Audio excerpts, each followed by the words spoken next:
बिस्मिल्लाहिर्रहमानिर्रहीम, अस्सलाम वालेकुम। खेलों की खबरों पर तबसरा और तस्दीयों से स्कोर के एक और प्रोग्राम के साथ सैयद याह्या हुसैनी आपकी खिदमत में हाजिर है। ICC world cup 2023 super league के 3 वनडे खेलने वेस्ट इंडीज़ की क्रिकेट टीम आइंदा माह पाकिस्तान पहुंच रही है। निकोलस पूरन की क़यादत में खेलने वाली वेस्ट इंडीज़ की टीम को दौरे पाकिस्तान में तजुर्बेकार जेसन होल्डर की खिदमत हासिल नहीं है, वो स्क्वाड का हिस्सा नहीं। पाकिस्तान और वेस्ट इंडीज़ के दरमियान 3 एक रोज़ा मैच 8, 10 और 12 जून को पिंडी क्रिकेट स्टेडियम रावलपिंडी में शेड्यूल है। तमाम जुड़वा शहरों रावलपिंडी और इस्लामाबाद में मौजूदा सियासी सूरत हाल के तनाजुर में इत्तलात के मुताबिक सीरीज़ के मुकाम की तब्दीली पर गौर किया जा रहा है। इस हवाले से मज़ीद तफसीलात जानने के लिए हमने रब्ता किया है जियो न्यूज़ के नुमाइंदे अरफा फेरोज से। जी अरफा, आपने गुज़िश्ता रोज़ जो है वो ख़बर दी पाकिस्तान वेस्ट इंडीज़ सीरीज़ के हवाले से जियो की वेबसाइट के ऊपर। ये सीरीज़ पिंडी में नहीं होगी तो कहाँ होगी? देखिए आया, आपको पता है कि सियासी सूरत हाल मुल्क में जो है वो इस टाइम रूज पर है, और जब भी सियासी गहमा गहमी होती है तो इस्लामाबाद जो उसका जरूर मरकज होता है। तो क्योंकि इस्लामाबाद में जो है वो तहरीक इंसाफ के जो चेयरमैन है इमरान खान, उन्होंने मई के आखिरी हफ्ते में जो है वो लॉन्ग मार्च की कॉल दी है, और इन्हीं डेट्स में जो है वो 8, 10 जून के शुरू में जो है वो वेस्ट इंडीज का दौरा है पाकिस्तान और रावलपिंडी क्रिकेट स्टेडियम में जो है वो शेड्यूल है। तो उस लिहाज से जो है वो अभी एक सिचुएशन जो है वो क्लियर नहीं है कि क्या रावलपिंडी में ही मैचेस होंगे, ये तीनों वनडे जो है वही होंगे या फिर नहीं होंगे।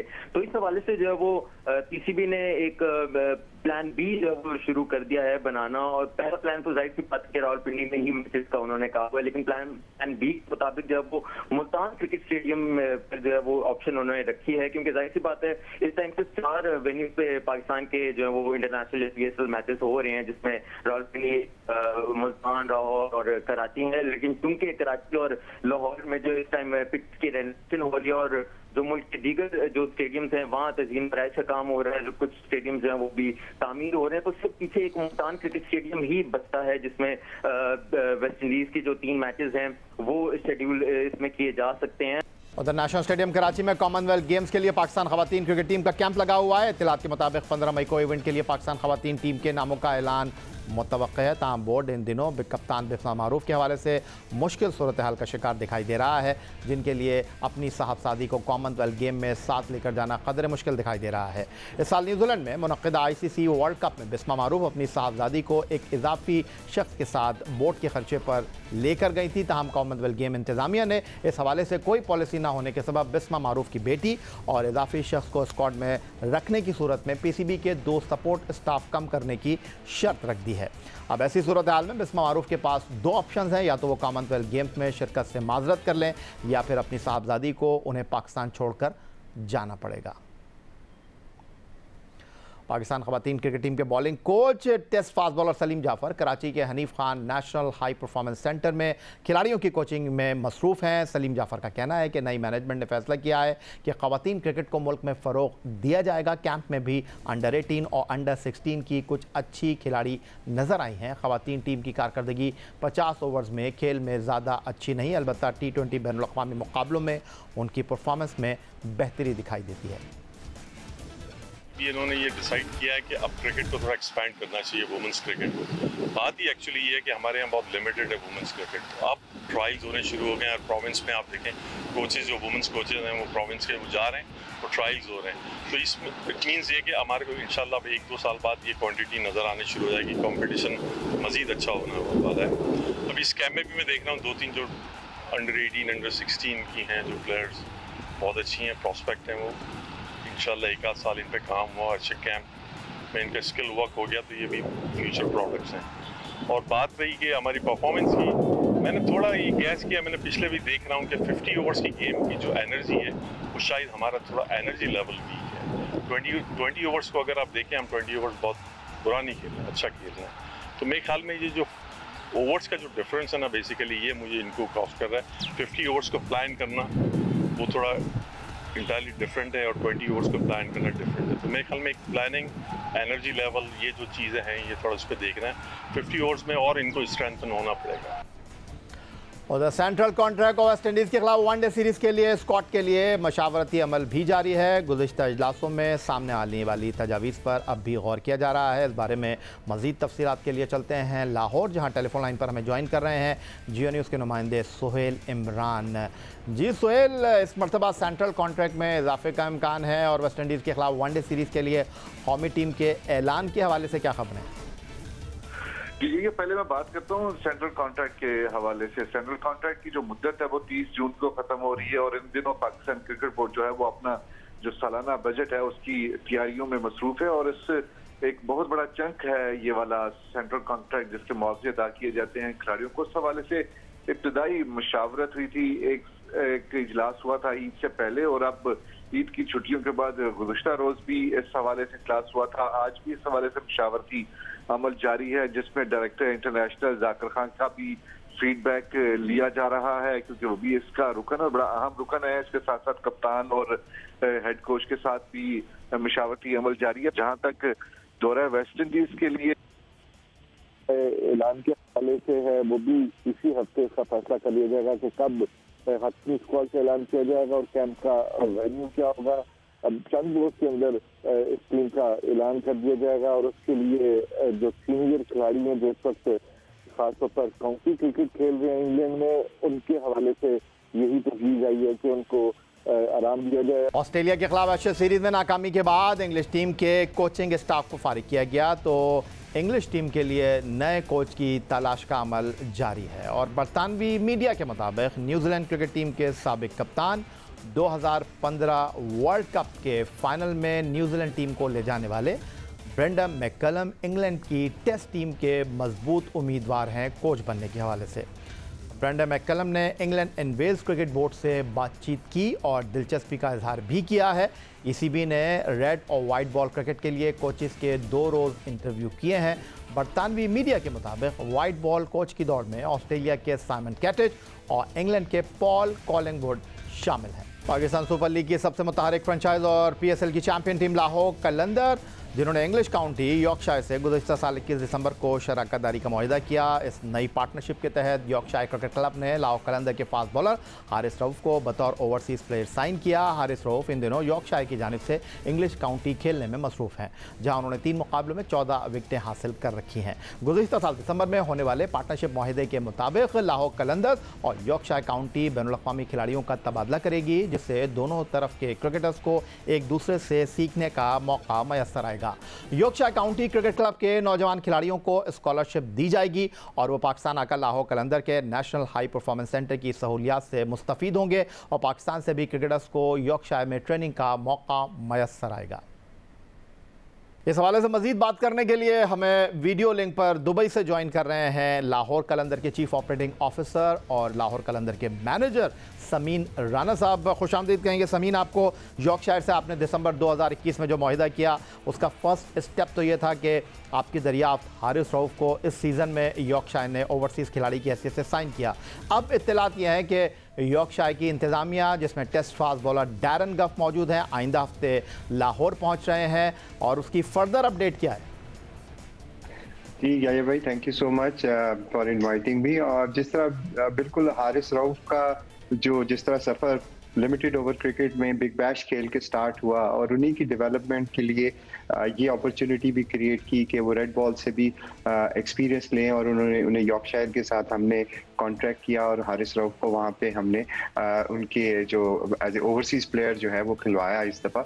और बड़ी ज़बरदस्त परफॉर्मेंस हारिस की रही, 5 आउट किए उन्होंने अपने दूसरे ही मैच में और अभी तक बहुत ज़्यादा मुतासिर कुन परफॉर्मेंस रही है हारिस रऊफ की। मकसद इस पार्टनरशिप का यही था कि हम अपने पाकिस्तान के बच्चों को ज़्यादा से ज़्यादा अपॉर्चुनिटीज़ दें।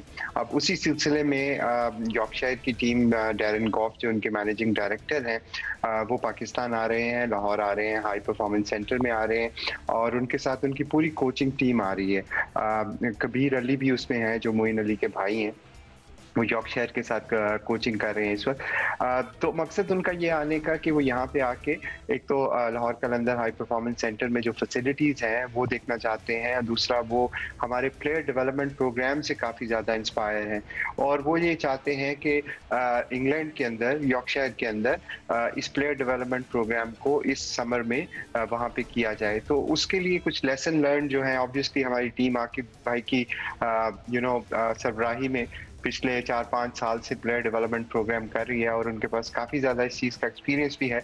तो ये बेसिकली एक तरह से नॉलेज एक्सचेंज टूर है जिसमें डैरेन गॉफ और उनकी पूरी टीम यहाँ पे कपल ऑफ डेज स्पेंड करेंगे और लाहौर कलंदर की टीम आकिब भाई की सरबराही में उनको पूरी ब्रीफिंग देगी कि how to best conduct the player development programme in London, in Yorkshire.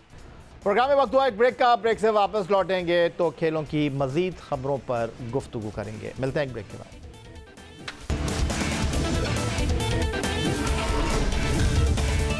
बरतानिया का शहर बर्मिंघम इस साल 28 जुलाई से 8 अगस्त तक कॉमनवेल्थ गेम्स का मेज़बान होगा। इन गेम्स में पाकिस्तान 10 से ज़्यादा खेलों में शिरकत करेगा। Pakistan badminton federation Commonwealth game में अपनी टीम का इंतखाब 12 मई को होने वाले ट्रायल्स की बुनियाद पर करेगा। अलबत्ता इन ट्रायल में पाकिस्तान की साबिक बैडमिंटन चैंपियन पलवशा बशीर अपने पाँव की तकलीफ के बायस शिरकत नहीं करेंगी, जिसका मतलब है कि वो कॉमनवेल्थ गेम से बाहर हो गई हैं। पाकिस्तान खवातीन सिंगल्स रैंकिंग में दूसरे नंबर पर मौजूद पलवशा बशीर, जो इस वक्त मिक्स्ड डबल चैंपियन हैं, 2010 Dhaka Asian games single event की ब्रॉन्ज मेडलिस्ट होने के साथ 2019 Kathmandu Asian games team event की ब्रॉन्ज मेडलिस्ट भी हैं। पलवशा बशीर जो कि इस वक्त खवातीन सिंगल में पाकिस्तान की नंबर 2 खिलाड़ी हैं, अब से कुछ अरसे पहले खवातीन सिंगल के फाइनल में माहूर शहजाद के ख़िलाफ़ वो फाइनल में खेल के दौरान पाँव में चोट लगने की वजह से दस्तबरदार हो गई थी। टेलीफोन लाइन पर इस वक्त हमारे साथ मौजूद हैं पलवशा बशीर। माजी में आप 2 बार कॉमनवेल्थ गेम मुकाबलों में शिरकत कर चुकी हैं और इस वक्त जो आपकी फॉर्म है, जो आपकी रैंकिंग है, वो ट्रायल के बावजूद इस बात की उम्मीद थी कि आप कॉमनवेल्थ गेम में पाकिस्तान की नुमाइंदगी करने वाली 2 खवातीन में शामिल होंगी, लेकिन अनफॉर्चुनेटली आप अपने पाँव की इंजरी की वजह से अब टूर्नामेंट में हिस्सा नहीं ले सकेंगी। अस्सलाम वालेकुम। जी बिल्कुल ऐसे ही है। मेरी पूरी कोशिश थी कि मैं कम बैक कर सकूं, लेकिन I have to focus on my rehab अभी, और मैं अभी रिकवरी फेज में हूं और इंशाल्लाह आगे आने वाले इंटरनेशनल इवेंट्स में मैं फोकस अपनी पूरी जारी रखूंगी कि मैं उन पर फोकस करूं और इंशाल्लाह कोर्ट्स में जल्द से जल्द वापस आऊं।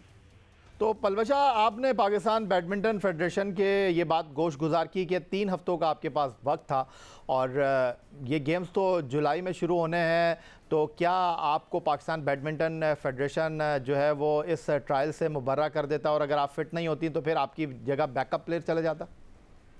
जी मैंने एक्चुअली रिक्वेस्ट ज़रूर की थी फेडरेशन से, क्योंकि मैंने नेशनल चैम्पियनशिप में जो अभी रिसेंटली हुई थी मैंने इसमें परफॉर्म भी किया था और अल्हम्दुलिल्लाह मैं फाइनल्स में भी पहुंची थी और मेरी जो रैंकिंग है इस वक्त और नेशनल चैंपियन और मिक्स डबल्स की भी, तो मैंने बिल्कुल दरख्वास्त की थी, लेकिन डेफिनेटली वो नहीं हो सका, वो इन चीज़ को फुलफिल नहीं कर सके। तो फिर मैंने माजरत कर ली थी कि मैं ट्रायल्स में शिरकत नहीं कर पाऊंगी, क्योंकि मैंने अपने फ्यूचर को देखना है, मेरे करियर का वो है कि मैं इस चीज़ को मतलब मैं कोर्ट में अभी आ नहीं सकती। तो इस वजह से फिर मैंने ईमेल भी कर दी थी और मैंने माजरत कर ली थी कि I will not be available for the trial. तो पलवशा, आपकी इस वक्त इंजरी का क्या स्टेटस है? जिस तरह आपने बताया कि 3 हफ्ते आपको रिकवरी के लिए चाहिए और उसके बाद आप हल्की फुल्की एक्सरसाइज शुरू करेंगी या डायरेक्ट आप कोर्ट में जो है वो खेलने की अहल होंगी? नहीं, एक्चुअली इंजरी काफ़ी मुझे सिवियर हो चुकी थी, बिकॉज जब गेम पॉइंट पे मैं थी तो उस वक्त जब मैंने जंप स्मैश लेके मैंने लैंड किया था तो मुझे अपना पैर बिल्कुल फील ही नहीं हो रहा था।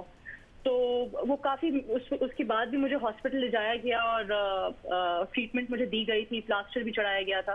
तो जब मैंने कराची आके वापस इसकी ट्रीटमेंट शुरू की तो डॉक्टर्स ने यही मुझे एडवाइस किया कि जितना मैं रेस्ट करूं, क्योंकि आगे करियर के लिए जो है वो मेरे लिए फ़ायदेमंद होगा कि अभी फ़िलहाल मुझे रेस्ट दिया जाए और उसके बाद कुछ ही टाइम बाद मैं अपनी एक्सरसाइजेस शुरू करके और जैसे जैसे मेरा कॉन्फिडेंस वापस आता जाएगा तो फिर मैं कोर्ट में एंटर कर सकूंगी। तो पलवशा, ये बताइए कि डिपार्टमेंट तो ख़त्म हो चुके हैं, फिर ये जो आपके इलाज का खर्चा है वो बैडमिंटन फेडरेशन उठा रहा है या ज़ाती तौर पर आप अपना इलाज करवा रही हैं? जी अल्लाह का शुक्र है, जो मेरा इलाज है वो नेशनल बैंक ऑफ पाकिस्तान ने मेरे को बहुत भरपूर सपोर्ट किया है इस चीज़ के लिए, तो मैं उनकी बहुत शुक्रगुजार हूँ कि मुझे नेशनल बैंक ऑफ पाकिस्तान ने इस चीज़ में मुझे बहुत ज़्यादा मेरी मदद की और मुझे सपोर्ट किया। और शुक्रिया आपका पलवशा बशीर, पाकिस्तान की ख़वातीन बैडमिंटन नंबर 2 खिलाड़ी इस वक्त हमारे साथ मौजूद थी और बरतानिया के शहर कॉमनवेल्थ गेम्स में बैडमिंटन मुकाबलों में अपनी इंजरी की वजह से शिरकत से कासिर हैं। उधर इंग्लिश प्रीमियर लीग में लिवरपूल ने आस्टन विला को शिकस्त देकर टॉप पोजीशन पर मौजूद मैनचेस्टर सिटी पर दबाव बरकरार रखा हुआ है। मैनचेस्टर सिटी इस वक्त पॉइंट्स टेबल पर 86 पॉइंट्स के साथ पहले नंबर पर है और लिवरपूल ने विला पार्क में आस्टन विला को शिकस्त देकर अपने पॉइंट्स की तादाद 86 कर ली है और चैंपियन बनने के लिए अब भी फेवरेट है। मैच के आगाज़ में लिवरपूल के लिए कुछ ज़्यादा अच्छे नताज नहीं थे और सिर्फ तीसरे ही मिनट में आस्टन विला के डगलस लुइस ने गोल बनाकर लिवरपूल के ख़िलाफ़ अपनी टीम को बरतरी दिलवा दी, मगर ये सबका 3 मिनट भी बरकरार न रह सकी क्योंकि जोएल मैट ने गेंद को जाल में फेंककर मुकाबला एक गोल से बराबर कर दिया। पहला हाफ ख़त्म हुआ तो दोनों में से कोई भी टीम मज़ीद गोल न बना सकी। वक्फे के बाद 65वें मिनट में साडियोमा ने खूबसूरत हेडर पर गोल बनाया और लिवरपूल का स्कोर 2-1 कर दिया, जो मैच के इख्तिताम तक बरकरार रहा। अब कुछ बात कर लेते हैं स्पेनिश ला लीगा फुटबॉल की, जहां बार्सिलोना ने अपनी फतूहात के सिलसिले को जारी रखा हुआ है। बार्सिलोना ने आखिरी 3 मुकाबलों में फतह समेटकर पहले नंबर पर मौजूद रियल मैड्रिड से फ़र्क को मज़ीद कम कर लिया है। बार्सिलोना के नाउ कैंप में होने वाले मुकाबले में बार्सिलोना का मुकाबला पॉइंट्स टेबल पर 11वें नंबर पर मौजूद सेल्टा विगो से था। बार्सिलोना ने मैच के आगाज़ से कबल ही हरीफ टीम पर अपना दबाव बरकरार रखा। 30वें मिनट में डीपे ने एक खूबसूरत पास पर गेंद को जाल में फेंककर बार्सिलोना को सबकत दिलवा दी। बार्सिलोना मैच के असल हीरो एबीमेयांग थे। 41वें मिनट में सेल्टा विगो के डिफेंडर की गलती से एबीमेयांग ने फ़ायदा उठाते हुए बार्सिलोना के लिए दूसरा गोल कर दिया। पहला हाफ 2-0 की बढ़तरी पर बार्सिलोना के हक पर अपने अख्तिताम को पहुंचा। वक्फे के बाद बार्सिलोना ने खूबसूरत मूव बनाई और इस पर एबीमेयांग ने दूसरा और बार्सिलोना का तीसरा गोल कर दिया। 50वें मिनट में बार्सिलोना के गोलकीपर की गलती की वजह से सेल्टा विगो के आयागो आसपास को टीम का खसारा कम करने का सुनहरी मौका मिला, जिसे उन्होंने ज़ाया नहीं किया और मैच का स्कोर 3-1 कर दिया। खेल के अख्तिताम तक बार्सिलोना के 2 फुटबॉलर रोनाल्डो जो और गेवी के दरमियान टकराव हुआ, जिसकी वजह से रोनाल्डो जो को अस्पताल मुंतकिल करना पड़ा। लेकिन मैच बार्सिलोना ने 1 के मुकाबले में 3 गोल से जीतकर पॉइंट्स टेबल पर अपनी दूसरी पोजीशन को मजीद मुस्तहकम कर लिया। यही था जनाब आज का हमारा ये प्रोग्राम। ट्विटर पर आप हमें फॉलो कर सकते हैं, फेसबुक पर हमारा पेज score.geo-news, जहाँ जाकर आप इस प्रोग्राम के क्लिप्स एक बार फिर देख सकते हैं और आप हमें ईमेल कर सकते हैं, अपनी राय से आगाह कर सकते हैं score@geo.tv पर। इस दुआ इस उम्मीद इस तवक्को के साथ कि पाकिस्तान में खेल और खिलाड़ी तरक्की करते रहे। सैयद याहिया हुसैनी को स्कोर की पूरी टीम के साथ अगले प्रोग्राम तक के लिए इजाज़त दीजिए। अल्लाह हाफ़िज़।